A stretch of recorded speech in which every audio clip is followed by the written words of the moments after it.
Sud Radio, faut que ça change. Anthony Martin Smith. Mais oui, faut que ça change chaque semaine sur Sud Radio. Et vous savez pourquoi il faut que ça change? Parce que ça ne va pas. Ça ne va toujours pas en France. 30 millions de personnes, 30%, pardon, et à chaque fois je fais la même erreur. Arrêtez Mathéo. 30% des citoyens et des citoyennes en France sont en situation de handicap. Ça représente plusieurs millions de personnes. C'est ça que je voulais dire. 18,2 millions, le mec qui n'assume pas et de mauvaise foi. 18,2 millions de personnes, en tout cas selon les syndicats, beaucoup moins selon la police. Vanne de notre ami Didier Maugley qui est autour de la table. Bonsoir à vous. Bonsoir Anthony, bonsoir tout le monde. Bonsoir Mathéo Lamblot qui est là avec sa petite voix. Exactement, bonsoir Anthony, bonsoir tout le monde. Un coup de cœur pour vous ce soir. Oui, je vais pas être chafouin toutes les semaines. Oui, non, c'est sûr. Une émission spéciale puisque nous allons parler du grand âge. À partir de 60 ans, apparemment, nous cesserions d'être en situation de handicap et nous deviendrions, j'ai du mal à parler, ça suffit. Nous deviendrions tout simplement vieux. Pour en parler avec nous autour de cette table, Thomas Sauret, président de Unanime. Bonsoir à vous. Vous occupez avec Unanime de la déficience sensorielle dans son ensemble, les déficients auditifs et visuels et ceux qui les cumulent, c'est ça? Absolument, on s'occupe surtout des personnes atteintes de surdité, dont les personnes sourdes aveugles, mais ce sont principalement les malentendants, les sourds avec troubles associés, les sourds aveugles et les familles. Bon, avec nous également Fadila Kalouk, bonsoir à vous. Bonsoir à tous. Vous êtes chargé de mission et surtout en charge du plaidoyer de la Fédération des aveugles de France. Et on dit toujours aveugles et amblyopes. Aveugles et amblyopes de France, ouais, tout à fait. Mais les aveugles de France. Oui. Bon, merci d'être là avec nous. Également à distance par téléphone, Valérie Pomarède. Bonsoir à vous. Bonsoir à tous. Alors vous êtes de Perpignan? C'est ça, tout à fait. Il fait quel temps en ce moment à Perpignan? Il fait très beau. Aujourd'hui, on a eu très beau temps avec des températures au-delà de 20 degrés. Voilà. Valérie, vous avez commencé à m'énerver là. Ça suffit. Vous êtes présidente de l'association ADVR. Alors, je me demandais ce que ça voulait dire. On n'a même pas su me répondre, savez-vous? Oh là là, oui, c'est Amicale des déficients visuels du Roussillon. Ah, mais oui, C'est Roussillon, évidemment. Voilà. Et pas du Rhône, Anthony. Et pas du Rhône, comme certains peuvent dire. Voilà. Allez, c'est parti, il faut que ça change. Agissons ensemble pour une société plus juste. L'association APF France Handicap présente Sud Radio, faut que ça change. La vraie vie. Mathéo, la vraie vie est votre coup de cœur de cette semaine. Eh ben, c'est un coup de cœur pour l'une de nos plus belles chances de médaille lors des Jeux paralympiques de Milan-Cortina d'Ampezzo qui débutent la semaine prochaine. Et c'est Arthur Bauchet. Arthur, c'est un skieur alpin atteint d'une maladie neurodégénérative diagnostiquée en 2015. Elle lui provoque des douleurs permanentes dans les jambes et des tremblements incessants. Et il est obligé de marcher à l'aide de béquilles. La carrière d'Arthur, pour vous la résumer, c'est déjà 3 médailles d'or paralympiques, 12 titres mondiaux et 27 globes de cristal. Pour ceux qui ne le savent pas, le globe de cristal récompense le classement général des Coupes du Monde. Mais voilà, Arthur ne lâche jamais rien et il veut aller encore plus loin pour toucher à nouveau le toit de l'Olympe. Il s'inflige des séances d'entraînement extrêmement exigeantes jusqu'à réussir. Son mantra, ne jamais rien lâcher, même lors d'une séance de fractionné à vélo où il termine épuisé avec un corps qui se contracte de partout. Pour lui, hors de question d'en faire moins. Au contraire, il renforce encore son corps pour atteindre son objectif. 4 kilos de muscles pris en un été, rien que ça. Il sera le grand favori des épreuves techniques en ski alpin. Son objectif, il ne s'en cache pas, revenir avec 5 médailles d'or. Arthur Bauchet incarne donc le dépassement de soi absolu, transformer la douleur en force et viser encore et toujours les sommets. Et vous pouvez, si vous le souhaitez, retrouver l'histoire d'Arthur Bauchet sur Canal+, avec le documentaire Intérieur Sport qui lui est consacré, intitulé Sans trembler. J'adore Arthur, c'est quelqu'un que j'aime énormément. 4 kilos de muscles, par contre, je pense qu'il a exagéré. Ah non, vous pouvez regarder le documentaire. À mon avis, il a même explosé. Il a mangé beaucoup de côtes de bœuf. Il a même explosé les machines isocinétiques qui permettent de calculer la force musculaire. Pour le charrier, bien évidemment. En 2050, plus de 60% de notre population aura 60 ans, mais c'est déjà le cas chez les personnes aveugles et malvoyantes. Plus de 60% ont déjà plus de 60 ans. Fatima Kalouk, vous êtes chargée de plaidoyer à la Fédération des aveugles et amblyopes de France. Est-ce que nous cessons d'être en situation de handicap, et c'est-à-dire avec les besoins associés, les besoins d'autonomie, d'accompagnement par l'État? et par la maison départementale des personnes en situation de handicap après 60 ans? Est-ce on devient tout simplement vieux? Alors, on devient vieux, sans doute, mais en tout cas, on ne cesse pas d'avoir un handicap visuel ou un handicap sensoriel après 60 ans. Mais ce qui change, c'est que juridiquement, on devient vieux, puisqu'il y a une barrière d'âge à 60 ans qui fait que tous les dispositifs du handicap, de façon générale, visuel, auditif, disparaissent, ou en tout cas ne peuvent pas être mobilisés après 60 ans par les personnes si elles acquièrent la déficience sensorielle après cet âge-là. Et si, en tout cas, la déficience est, on va dire, reconnue après 60 ans. Alors évidemment, on n'est pas vieux quand on a 60 ans. Je trouve d'ailleurs même qu'on est plutôt jeune encore à cet âge. Mais comme vous l'avez dit, juridiquement, là, il y a un vide. Oui. On est complètement mis en dehors des politiques publiques en matière d'autonomie.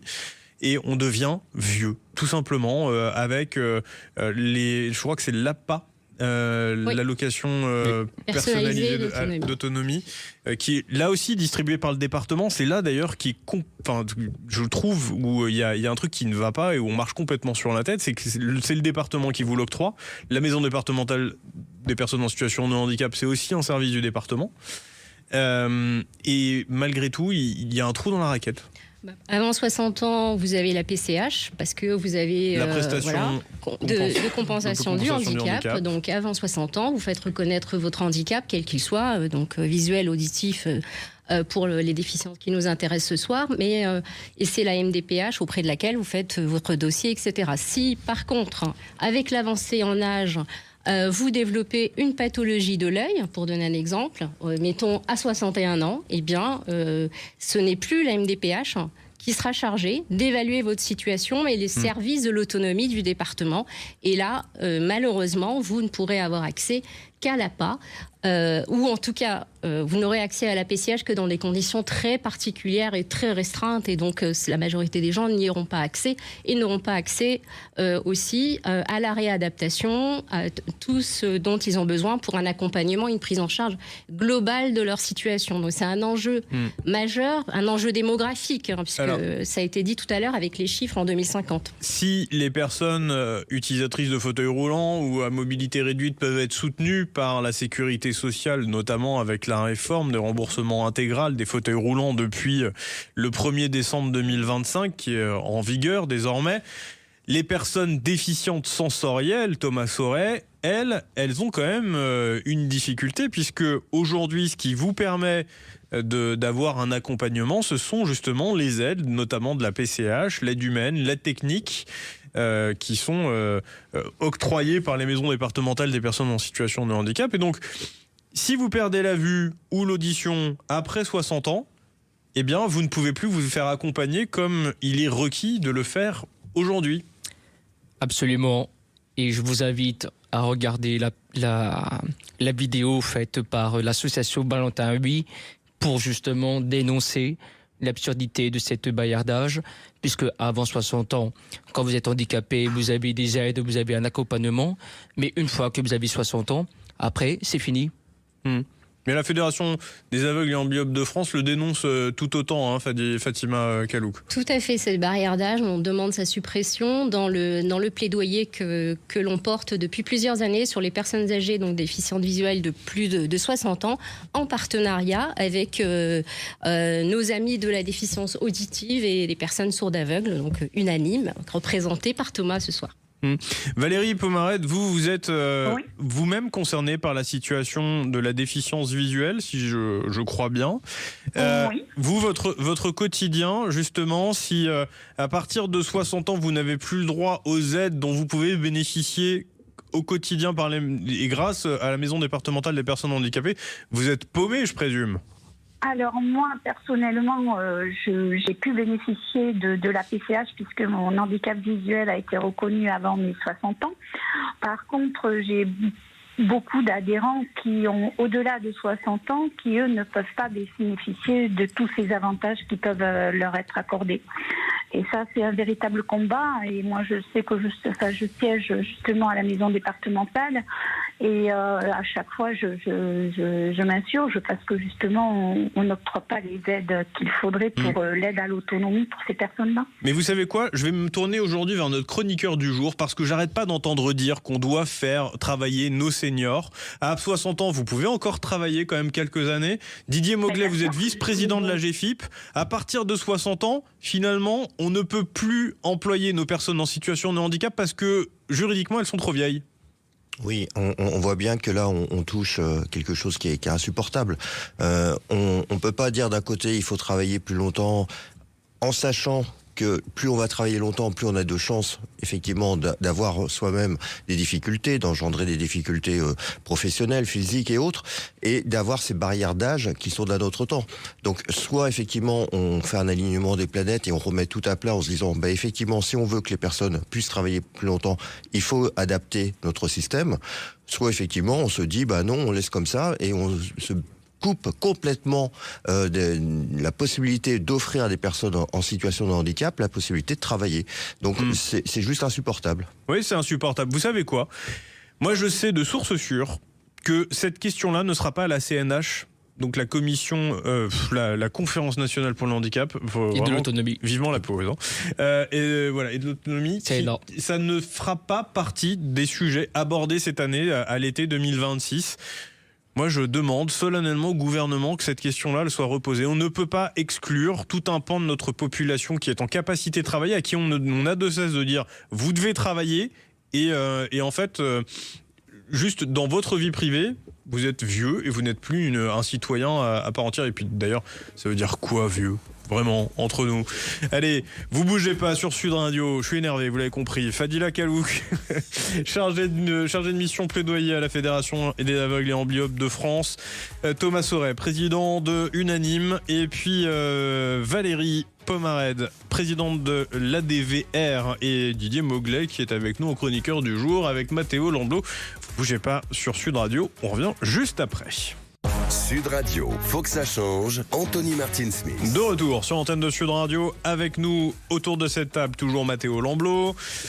Vous êtes là ? Toujours là, oui, j'avais pas le micro de branché. D'accord, non, vous m'avez fait peur. J'ai cru que je parlais tout seul et que vous ne vous voyez pas.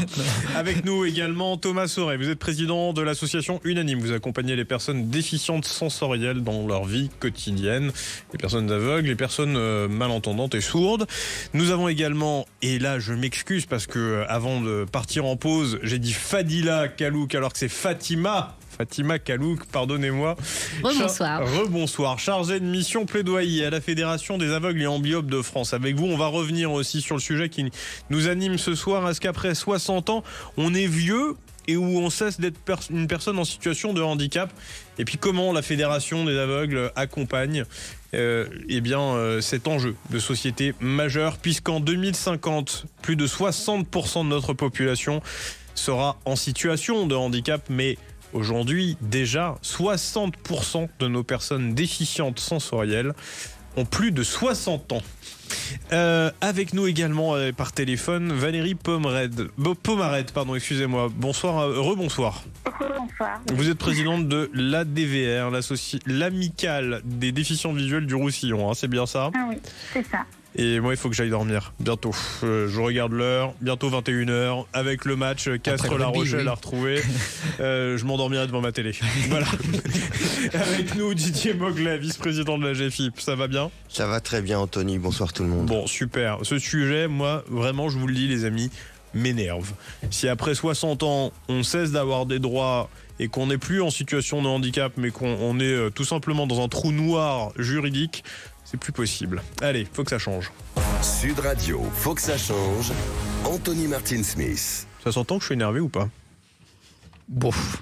Non, pas assez. Enfin, moi j'ai l'habitude, donc... Faut que je crie plus fort. Non mais c'est un vrai sujet, les amis. Je suis désolé de revenir un peu en boucle là-dessus. Et vous qui nous écoutez, vous devez comprendre ce qui se passe. C'est-à-dire que aujourd'hui, être en situation de handicap, 18,2 millions de personnes sont en situation de handicap en France. La société n'est toujours pas au niveau et elle est très mal foutue.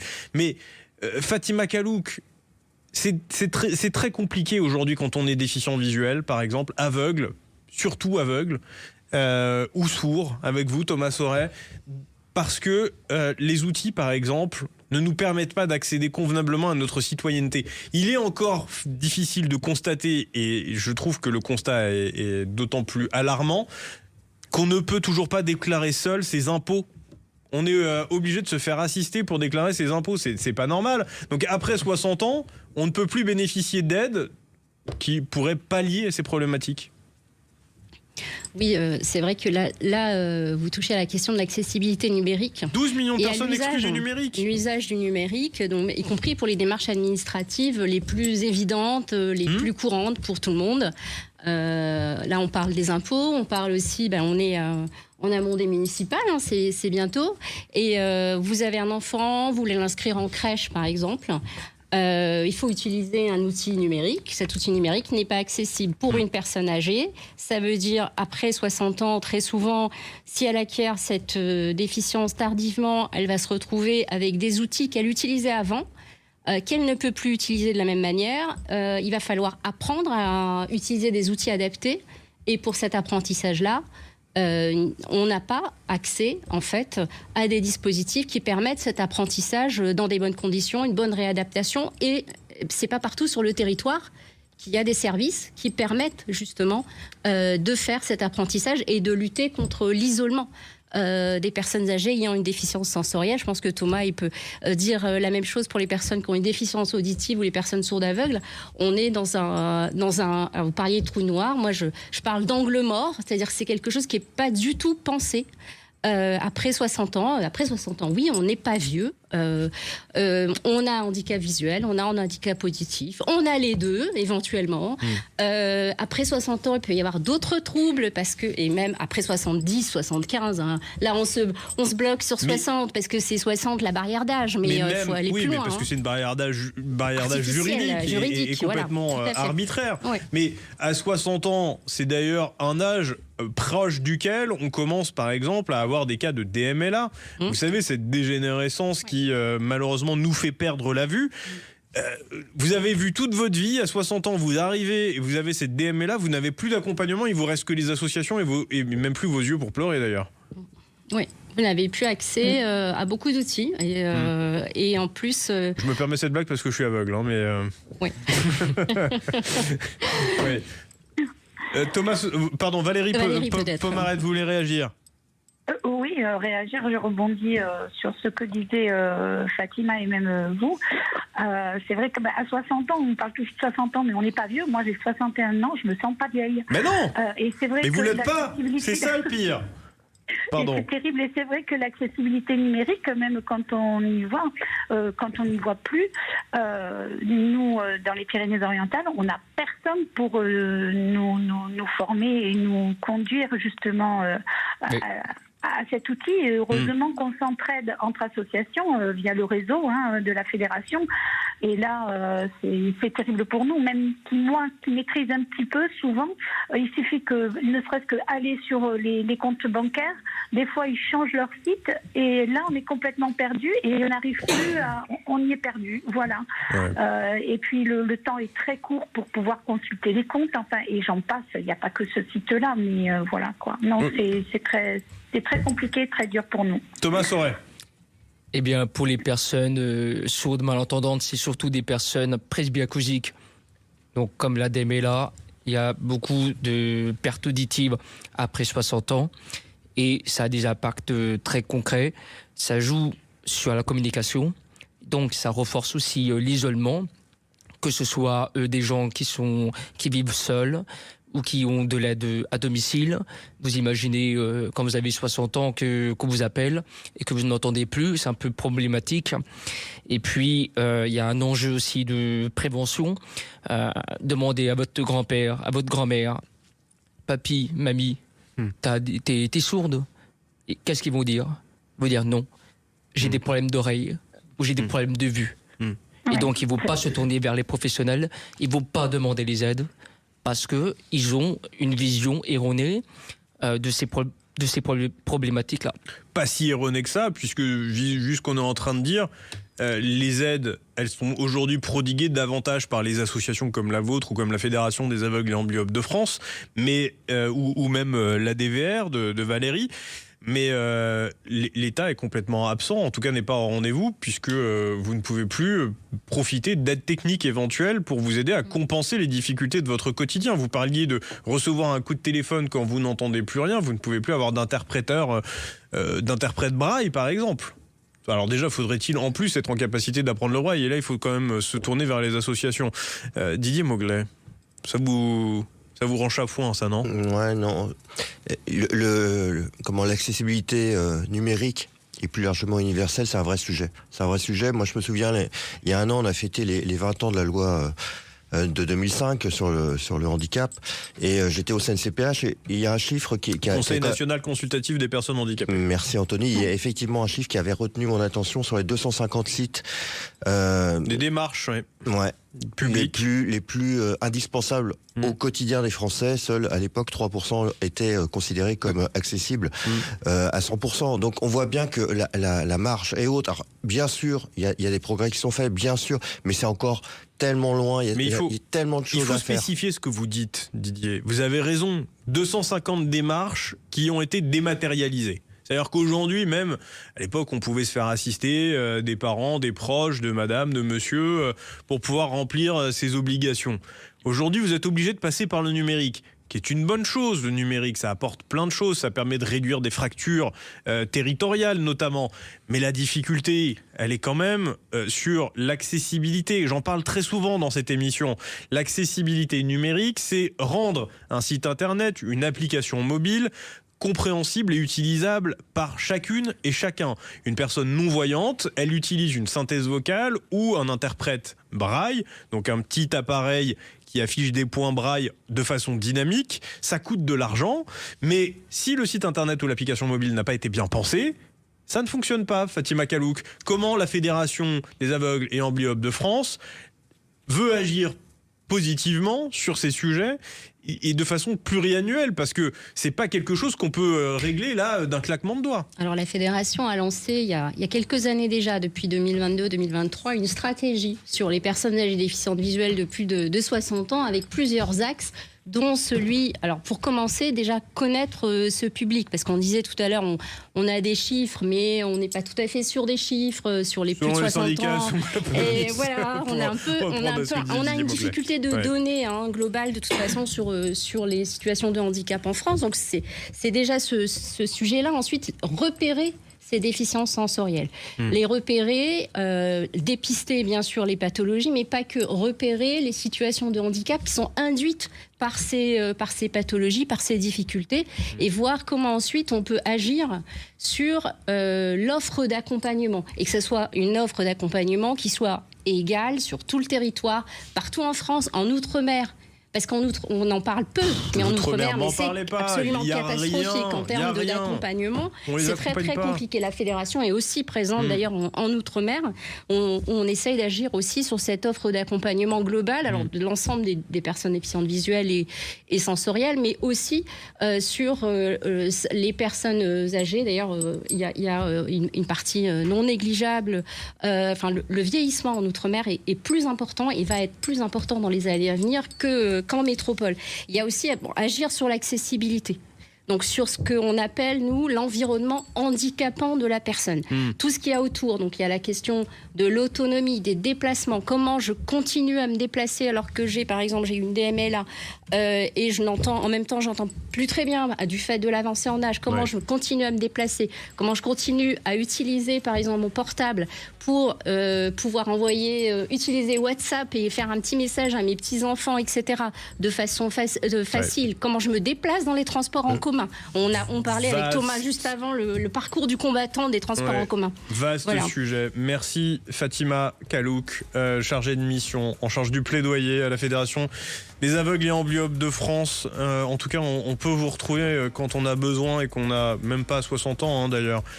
Pour, à tous les âges. À tous les âges, venir rencontrer les associations membres, notamment la DVR que préside Valérie Pomarède. Merci Valérie d'avoir été avec nous, d'avoir témoigné ici dans Faut que ça change sur Sud Radio. Écoutez bien Sud Radio d'ailleurs dans votre ville si magnifique et chaleureuse, puisque aujourd'hui il faisait 20 degrés apparemment.